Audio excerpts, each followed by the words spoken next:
Hello guys, अस्सलाम वालेकुम। कैसे हो सब? उम्मीद है कि सब खैरियत से होंगे। मैं मोहम्मद एहसान और आप देख रहे हैं यूट्यूब चैनल शादा इन्फो। आइए आपको लेकर चलते हैं खबर की तरफ। खबर है कि आज से चंद रोज़ कबल एक वीडियो इंटरनेट पर वायरल हुई, सोशल मीडिया पर वायरल हुई, जिसमें देखा जा रहा था कि एक बच्चे पर बहुत ही तशद्दुद किया जा रहा था।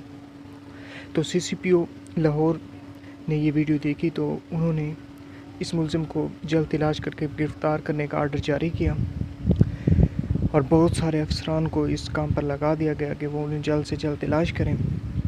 आज थाना शादरा की हदूद में इस मुलज़िम को गिरफ़्तार किया गया है।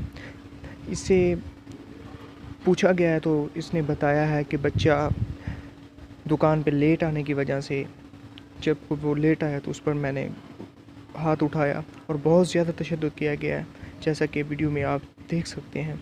आज मुलज़िम को गिरफ़्तार कर लिया गया है। इसके बाद उसकी हवालात में भी उसे बंद कर दिया गया और दूसरी वजूहात तलाश करने की तजवीज़ जारी है। खुदारा ऐसे कामों से बचें। उम्मीद करता हूँ कि आज की वीडियो आपको बहुत पसंद आई होगी। ऐसी इन्फॉर्मेटिव वीडियो देखने के लिए मेरे यूट्यूब चैनल शादा इन्फो पर ज़रूर विज़िट करें। वस्सलाम, मिलते हैं नेक्स्ट वीडियो में।